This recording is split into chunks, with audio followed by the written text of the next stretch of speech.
to Lagoon Radio, your number one online gospel radio station broadcasting from the Diocesan Media Center, Marina, Lagos. It's Wednesday, the 5th day of June 2024, and it's 17 minutes gone past 4 p.m. West African time.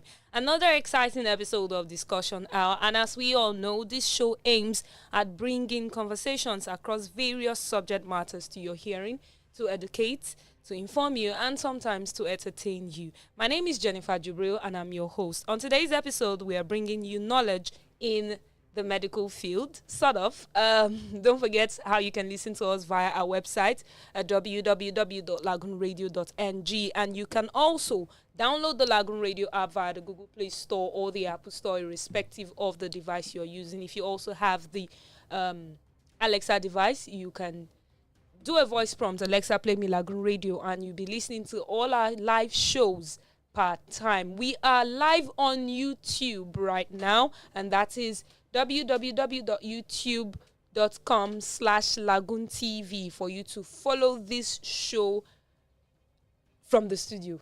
Live coverage, of course. This episode is a very interactive session, and you can send in your questions via our studio line or even call in on the show if you know you have any comments or if you have a question you would like to ask via our studio line at 08189 Lagoon. That is 08189 524 666. I'll take that again, 08189 524 666. We'll go on a music break, and when we come back, we'll get to meet our guests and delve further into our topic. Don't go anywhere. We'll be right back.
You're welcome back from that music break. The song you just listened to is Gratitude by Victoria Orenzi. You're still listening to Discussion Hour on Lagoon Radio. We are broadcasting from the Diocesan Media Center in Marina, Lagos. Time check, 20 minutes gone past 4 p.m. In fact, it's as if the day is on some certain kind of speed that I don't even understand. A few minutes ago, I said 17 minutes, and now we're already on 20. So, yes, we have to run. We are discussing the necessary medical tests for an intending couple. You know, you're planning to get married. Even before you start taking those those bold steps, there are some things about your medical history you need to find out. But we don't even know what these things are. And we sometimes look at them as inconveniences when we are told, okay, you know what, go to the hospital, go and do this. And apart from looking at it as an inconvenience, you might have taken some certain kind of steps before finding out, and then at the end of the day, the result is not favorable. You are forced to make a major decision in your life, in your relationship, that might actually hurt you. So what are those things you need to know medically about yourself or about your partner before going deep into that relationship? With me in the studio to discuss this topic is an amazing person in the field, highly recommended. Okay, so a little bio. Our guest is a graduate from the prestigious University of Lagos with a bachelor's degree in pharmacy, and he was inducted into the Pharmacists Council of Nigeria. He completed his internship program at the National Orthopedic Hospital, that is Igbobi, here in Lagos, and had his NYSC at Oyo State Hospital Management Board in Ibadan, serving as a hospital pharmacist. He has facilitated and participated in numerous free medical outreaches from Oyo State to Ondo State and in Lagos as well. He is a member of the Pharmaceutical Society of Nigeria and Association of Community Pharmacists of Nigeria. He is a public speaker and currently the managing director of Ola Lion Pharmacy. He's a musical instrumentalist and a fan of football. This one interests me because I'm actually coming there. But anyway, so yes, he's a football fan. And our guest on the show today is Olasunbo Anjorin. I hope I got that name correct. Yeah. Thank you for joining us on the show. That's my pleasure. Before I ask you any question, what club do you fan? Man, that's not fun. I'm gonna. Why? You were supposed to be my friend, but now wow. But anyway. No, you know we're part of the old generation of football fans. So. Please. Well, you can hold your Arsenal for all I care. Loyal fans. Very loyal fans. I agree. Yes, yeah. Arsenal fans are said to be loyal. So there's somebody. In fact, I'm not saying anything, but there's an Arsenal fan that is eyeing you outside the studio.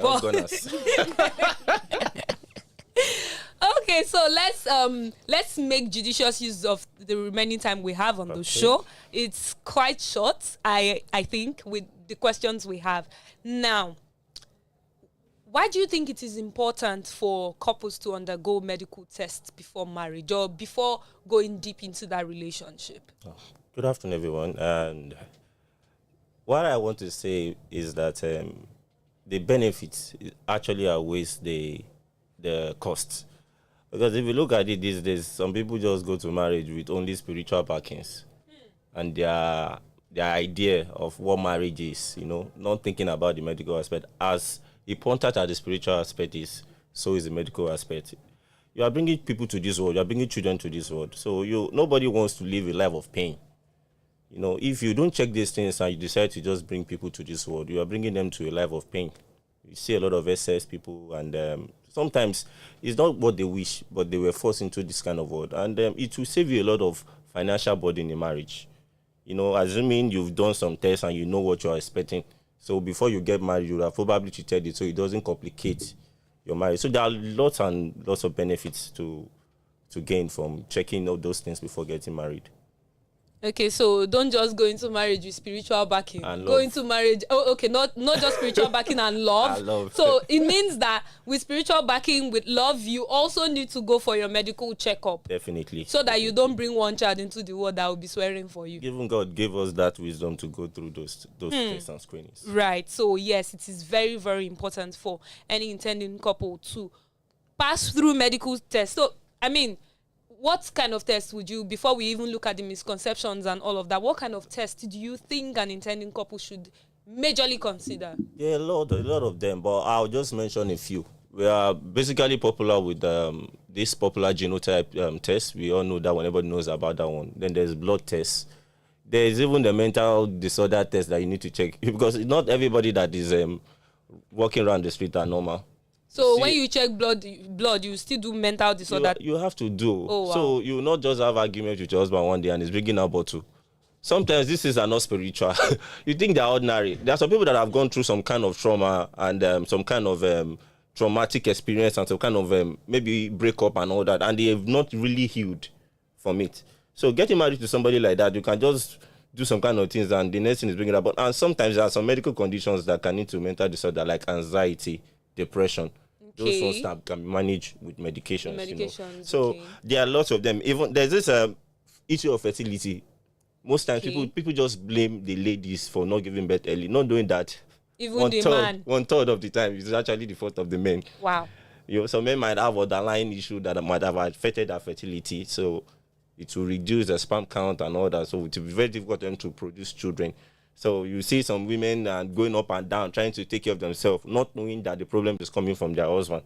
In fact, in this practice, I've seen a lot when it comes to things like this. You see some men, they will come and tell you, Kodeli, please, I'm going through this, so I had to go and do a test outside. So I was told my sperm count is low. please, can you treat me? I'm like, it's unfair for you to be doing this without knowledge informing of your wife. She might have been worried. Even some women go into depression. In fact, it's an African thing. When there is an issue of delayed pregnancy, all the blame goes to the women. So men don't check. Probably due to infection, or maybe their past way of life, their lifestyle, maybe drinking alcohol, and smoking. Those things actually reduce the fertility in men. But some people don't check. They don't check. They just go into marriage. They believe that when they check that genotype, they're fine. That's why I always tell people that lots of tests that you can actually check. And please, there's this physical examination some people don't do. They say that we are Christians. We don't know. I know it's not biblical for you to fornicate, definitely. But there are some hospitals you can go to, and they will do physical examination on you. I remember when I wanted to join the Nigerian Air Force as a DSS, we went into a room and we have some doctors examining us, male doctors examining male guys. So they will strip you naked and check all your body. I'm sure you would have heard of cases where some people go into my house and say, my husband, something is too small. You start going after medication that might actually derail your own health in future. So you can do this at a very cheap rate. Some people even think they're even expensive. That's one of the misconceptions. We're still coming to that. But there are some things that you can do naturally. Even some women, they might have gone through some process in life, most times maybe through mistake, and might actually affected their womb and all. They need to go through physical examinations as well. So they are going through a mental checkup. They are going through the blood test and all of that, and also physical examination. Yes. So these are important. In addition, family medical history. Okay, please. I would like you to shed more light on that. Okay, that family medical history is very easy. It's actually very easy. There's some family that have the issue of maybe blood pressure or diabetes. Some of these ailments are hereditary. Yes. So you need to check the family record that this family, what are they familiar with medically? Do they usually have blood pressure? Do they usually have blood sugar? So you want to get married to that family, you should be preparing your mind. That sometime like 2 generations ago, somebody had something. Yeah, so maybe their parents suffer from blood pressure. So okay, this lady I'm getting married to is likely you might have blood pressure. So what you are going to do, you start controlling and managing those things that might need to have blood pressure early. Maybe okay, they are suffering from BP in their family, high BP. Then you start reducing the salt intake, all those kind of things, no alcohol, no smoking, stuff like that, so that you'll be able to enjoy your husband for long. And not call village people. Yeah, exactly. Before you start blaming spiritual battles and all. Okay, so it's important you conduct every form of blood tests, mental tests as well, physical screening, and family history. You need to know the family history of your partner. Now, you mentioned something about blood tests, and we had this very little discussion before you came on the show. Now, people think that it is just the case of blood group, genotype.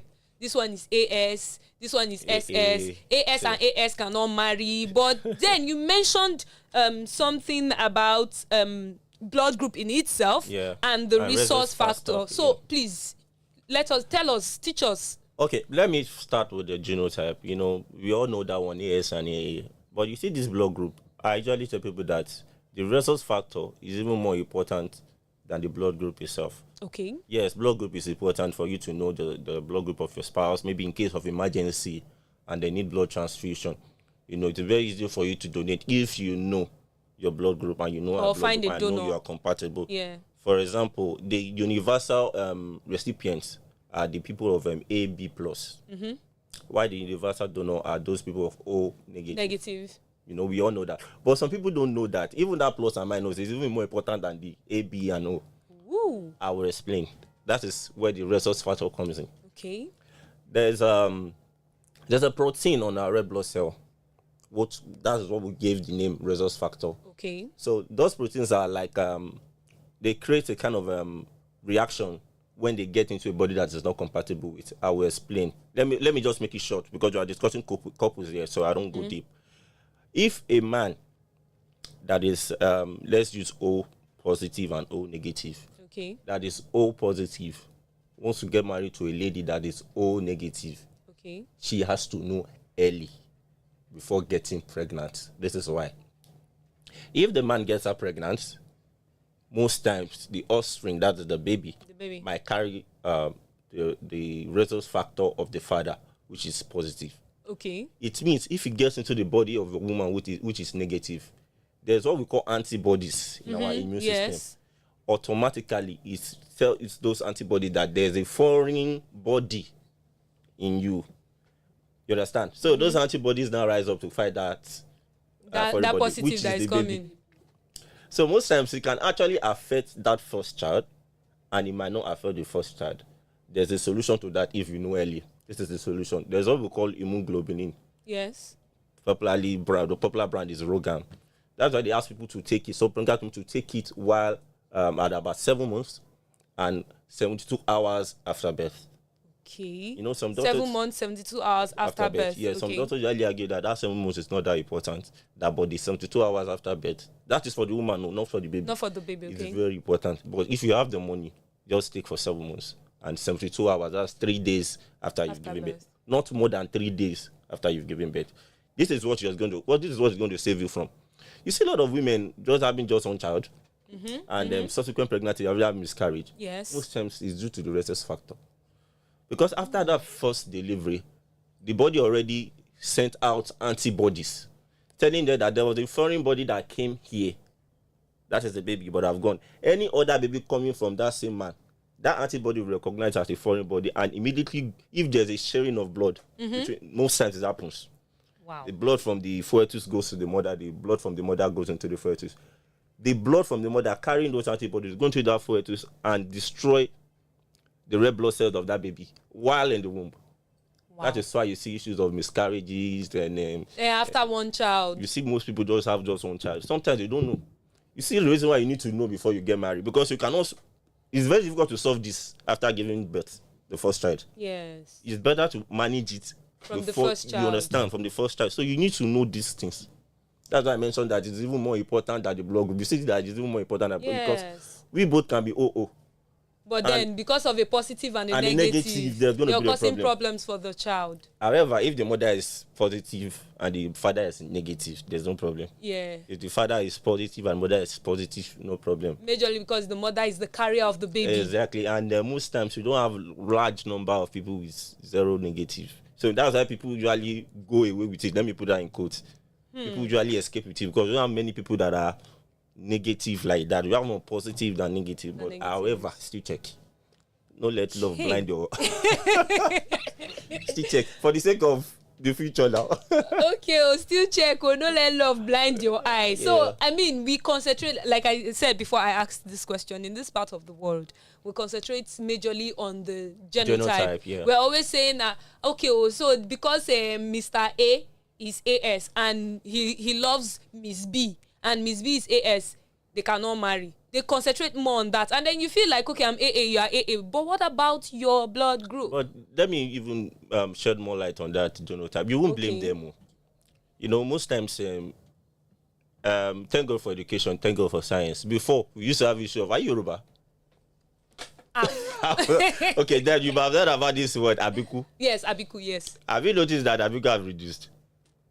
Or maybe we just don't talk about them anymore. No, they have reduced. Okay. You know the people they call these Abiku are basically people that are sickle cell. Ooh. And there was no proper education then concerning this genotype and these things we are discussing now. There was no avenue to learn easily. Like we have access to the internet, we have access to books, we have access to anything. But those days they don't have it. So people just get married. So at the end of the day, they say, this child is an Abiku. Whereas it's just a sickle cell, probably from maybe the parent genotypes are AS and ES. And some people, they usually say something about now God they do child. God has actually given you brain to think. You understand? So thank God for education, like I said. So we need to always go deeper. We should not just base some churches just tell you just do genotype and pregnancy test. They just do genotype and pregnancy test. Wow. So it doesn't end there. At all. It doesn't end there. At all. Okay.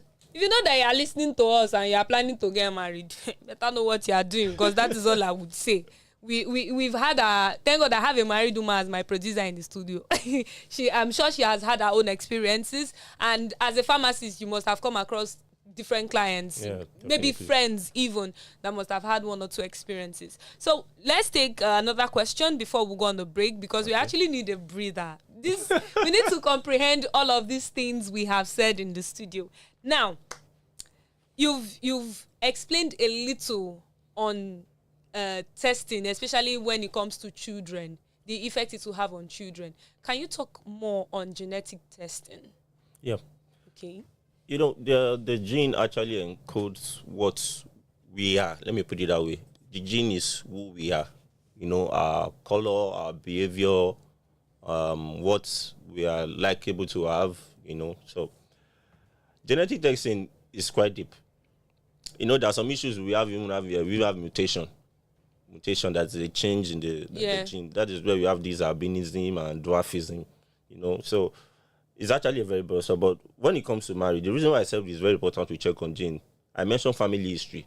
Okay. Do you know that this family history, you can actually determine some of this from the coding, the genetic coding? You can actually, from there, you can even understand the fact, the issue of thalassemia. I will break it down. Sorry for using the. No, I was going to ask for the sake of those listening. Okay, thalassemia is actually a medical condition where there is reduction in the production of hemoglobin. Reduction in the production of hemoglobin. Hemoglobin is actually that is actually a carrier of oxygen in the Okay. blood. Is responsible for carrying oxygen in the blood. It's Okay. actually a genetically inherited disease. Oh. Yes. Okay. So the implication is that somebody that has thalassemia, the implication is that the person would have anemia. That is shortness of let me yeah. use now shortness of blood. Okay. You know, there's always be a reduction in blood. So imagine if somebody does not do them genetic tests to know if he or she is having this thing, and she gets married to somebody of similar thalassemia case, issue. yes. Imagine the kind of child they're going to have. You can see that it's going to be times two. You know, the child is taken from here, from the father, and now joining together. Yeah. That's double wahala. Let me use that term. True. So it's very important that we do this. Some people usually think these stuffs are expensive, but compare it to the risks, especially to the Of children. having to go to the hospital every day, every week, and You all of understand that. now? So I think it's very, very important. I don't want to go too deep into it for now. Okay, thank you so much. Thank you so much, because so far the questions you have attended to have given, it has opened my eye. Not that my eyes were closed though, but it It has love opened my closes. eye. It is open. So we'll go on a quick music break. Let's just breathe, and comprehend all of these things we have heard so far. And when we come back, we'll have more questions for you. Don't go anywhere. We'll be back shortly.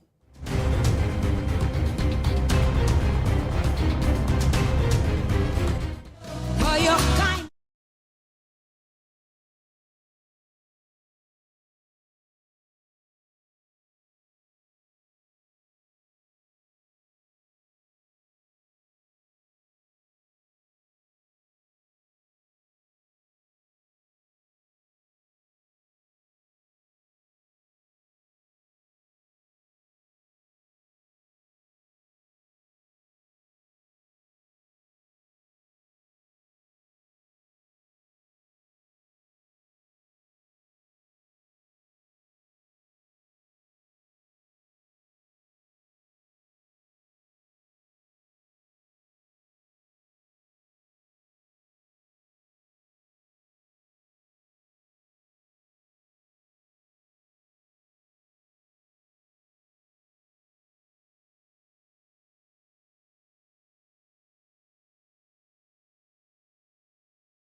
That music break. Still, you listened to Gratitude by Victoria Orenze. It is Discussion Hour on Lagoon Radio. We are broadcasting from the Diocesan Media Center, Marina, Lagos. My name is Jennifer, and I have with me the CEO of Ola Lion, Ola Lion Pharmacy, Ola Simbo Anjorin. Thank you so much for doing this with us today, because you have, in fact, all the things that you have been telling us, normal, we will not get it for free like that. Yes, don't forget you can listen to us via our website at www.LagoonRadio.Ng, and we are live on YouTube and on Facebook. On YouTube at LagoonTV and on Facebook at Lagoon Radio Nigeria. We are still looking at the different kind of screenings, different kind of tests, intending couple or people in relationship, basically. Even if you're not in a relationship, you need to know for yourself for when you go into a relationship. Because it's not when that brother will come and meet you and you have now leave talking stage that brother is now becoming interested. Now say, bros, wait, I want to go to the hospital. So these are things that you ought to know. And then you have to say, oh, this is what I am. What are you? So that before you start investing and start collecting loan to make you fine, you know. So you need to know these things for yourself, whether you're in that relationship, you're getting serious, or if you've already started and you know you've not done all these things, you've not taken all this necessary step. I'm telling you now that you should go and do it. And like our guest said, it is not expensive. So we are going to that as well. And we are going to be looking at misconceptions when it comes to premarital testing. Premarital, because you're not married, before marriage. Premarital testing, we're going to look at misconceptions. We are going to look at the cost effectiveness of these things, and we are going to look at the different kinds of mental assessments you can take with your partner, as well as maybe ethical implications and some other things. And I think we have a question from one of our viewers on YouTube. This is from Oshashona Bukola. She says, thank you so much, Mr. Olasimbanjori. What of hepatitis B? Can you explain more on it, the consequences, and the way out of it? So, yes, our viewer wants you to throw more light on hepatitis. We've been talking about genotypes and blood group and resource factors. So, hepatitis. Yeah, hepatitis is classified under infections screening. Okay, infection screening, where we have the HIVs, the sexually transmitted infections, and all that. Hepatitis is actually a form of infection, but the way hepatitis is, in fact, I wouldn't say is the cheapest thing to be managed. You can just walk into any lab in my area; they can do it for you at the rate of 1,500 naira. Hepatitis. I'm serious. And then people run away from it. 2,000. Depending on your area, I'm from the ghetto. that area. So it's very easy. Hepatitis, especially let me say hepatitis B. Okay. Because that's the most common one we see. It is actually a communicable and it's transferable.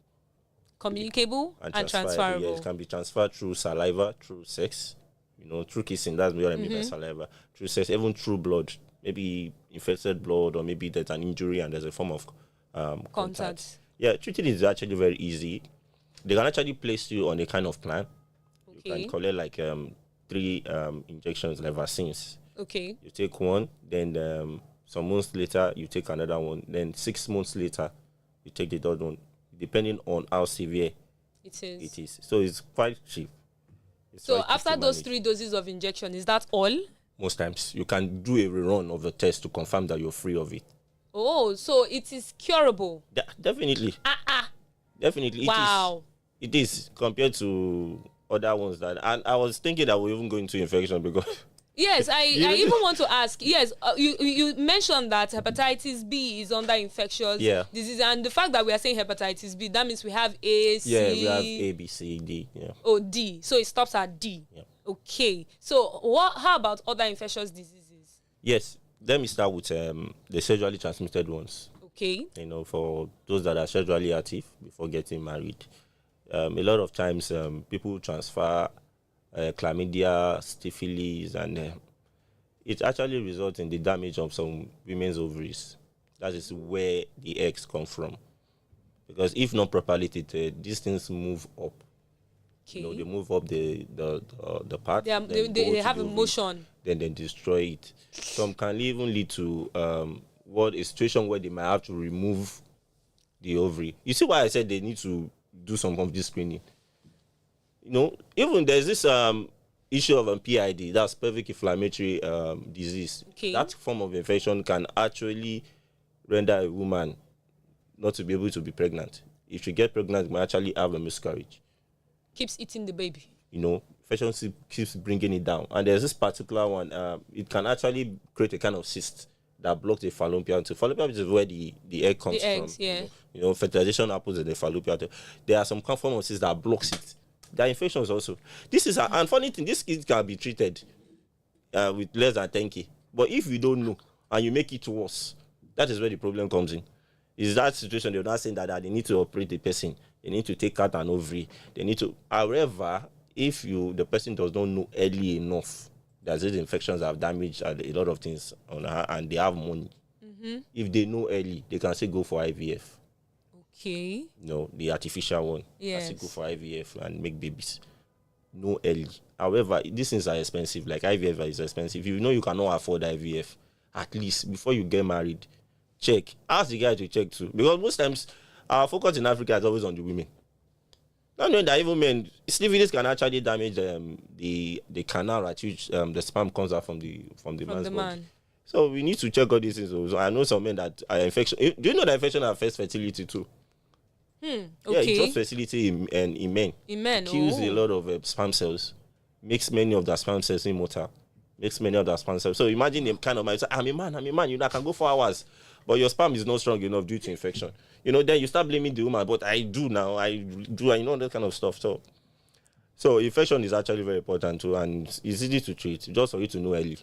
Okay. Especially for marriage. Now, before we move on from infections, are there infections that are easily noticeable in men or in women that you don't find in the opposite gender? For instance, a certain kind of infection that you can easily figure out in a man, but is not noticeable in a woman. Are there infections like that? That reminds me, there was a day I was reading an article, and I realized that 50% of guys at the age of about 25 to 28, down to 22, 50% of them are actually moving around with sexually transmitted infection without them knowing. 50%. And they are fine, they are normal, they are okay. Most times you won't see the signs, you won't see the symptoms. But at times, some men can actually have itching, difficulty in urination, burning sensation while urinating. Some women might have foul discharge, stuff like that. But I usually tell people, don't wait until you see those signs. Because sometimes it might have degenerated to a very bad extent before you see those signs. And the worse it gets, the harder it is to treat. So the earlier the better. So don't wait till you start getting those horrible signs before you start running to the hospital. Doctor, uncle lab attendant, please help me to check. And people are usually shy with that, explaining it, yes. They start hiding it and then you are spending a lot of shame things, and all of that. You are spending a lot of stuff. So just come out, explain yourself, and get treated. Right. Okay, so now let's move on to common misconceptions about premarital testing. What do people usually? What is the problem? Okay, thank God this is a Christian-based radio. So I'm a believer also. So I think I can say this. We sometimes use God and faith to act stupidly at times. I'm sorry if that is a kind of a strong word, But what I mean by that is that most people usually hide under the word faith by doing imagine somebody that you are not sure of your genotype and you want to get married to somebody too, and don't worry, God will take care of that. You're actually acting stupidly. God will take care of that. God has already given you wisdom for you to know that if you are AS and your wife is AS, there's a chance that you might have a child which is SS. Which will end up being a problem to you. You might start, in fact, even the God, you will not be able to serve the God very well. You start disturbing God with unnecessary prayers that you shouldn't be praying. You start disturbing God because of your own mistake. So the misconception we have is that God can take care of everything. I believe in miracles, but that doesn't mean we should not do the right things. Basic misconception. Second one is that people feel that these things are very expensive.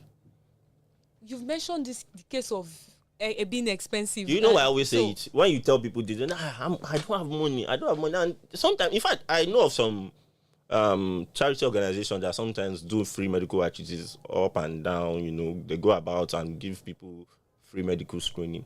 Sometimes these things are no more than 1,500, 2,000. But it depends on your area. So what is the average? Well, if you want to do a comprehensive test, like you want to check even the PID stuff and all that, it's kind of, in the mainland, it shouldn't be like, let's say 30 to 50K. So it's something you can actually plan towards. Yes. If you set your mind to getting it done, you know that you want to do this test. Yes. So you can actually work towards getting it done. Imagine comparing that taking a child to the hospital every month. So you see, it's actually not expensive. Even if it's 100,000, you're going to pay for that pay. It's not as expensive as taking a child to the hospital. Yes, as the daily medical bills and all of that. So what other misconceptions come with premarital testing? Some people usually feel that some people want to know their secret. Some people can be so. I always hear this saying that there are 3 people you should not lie to. You should not lie to your lawyer, you should not lie to your doctor, and you should not lie to your pastor. But some people, they can still lie to God. So they always believe that I don't want him to know about my condition. If you are thinking that there's this familiarity between you and the person, you can go to another location. Maybe where you are not known. You are not known. You just need to be sure. You don't even need to give them. Sometimes this lab, they don't even ask for your real names. You can give them any name. For you to just give them your sample, your blood sample, or whatever sample they need. You don't need to give them your real name. If you're scared that I don't want people to know about my condition, go far. If you're staying in Lagos Island, you can go to as far as Ikeja and conduct a test there. Give them, maybe my name is Ola. I can tell them my name is Adebo. I can tell them my name is Charles. Just for you to get the result. So long you're not submitting that result anyway. Yes. Okay. Thank you so much. Ola. Thank you for. In fact, I just checked and I saw that we are really running out of time. And I always feel like it's so much time, but yet it's never enough to talk about all these things. And we even have more questions. Okay, so to wrap up the show, what advice would you give couples who are hesitant to or unsure about undergoing screenings as this? My honest advice to them is that they should not take unnecessary risks. They should not take, you mentioned cost effectiveness. Okay. Taking care of yourself and knowing these things before you get married is way too cheaper than the problems you will encounter during marriage. For example, imagine you are not sure of your status, your blood sugar status, and your blood pressure, and your wife gets pregnant, and your wife has a family record of people having high blood pressure during pregnancy, and you don't know, she keeps living a normal life. Imagine that woman just packing up. So I wouldn't want them to see it as stress or they are wasting money. It's never a waste of money. No knowledge is a waste. At least know. For the sake of your wife, for the sake of yourself, for the sake of your children, even your future generation. So that's what I would just tell them. So that test you are doing today, that test you are dragging your wife or your partner to do today, is not just for yourself, not just for your wife, it's not just for your children of today, it's for your generations to come. This is where we call it a wrap on today's episode of discussion. I actually hate to say goodbye because I'm enjoying this particular episode, and I hope to drag you back some other time. And if you have more questions, don't hesitate to send them to us. We'll forward them to our guest. He would attend to all of them and you will get a feedback. Don't forget to always try as much as possible to be healthy. Do the necessary things so that you don't start praying those prayers that you know you don't want to pray. Like change the status, change the genotype. Come on, there are some things that are quite ridiculous, but yes, indeed, there's a God of miracles. Yeah. But don't make mistakes that will make you start praying certain kind of prayers. My name is Jennifer. Thank you for listening to us. Thank you for following us. Thank you for joining us on the show. Again, don't forget to drop your questions or your comments as they come. We will definitely respond to that. I leave you in the hands of Tribet with Emmanuel, and for now, have a lovely evening. Coming at 5:10 is Farm to Table show with Bukola, our farmer. So if you know that you have one piece of land that is wasting at your backyard, you want to plant corn, it's Agbado season, rain has started falling, or you want to plant pepper, join Bukola. I don't know the topic for today, but just join the show. Thank you so much, Ola, for joining us on the show. Have a beautiful evening.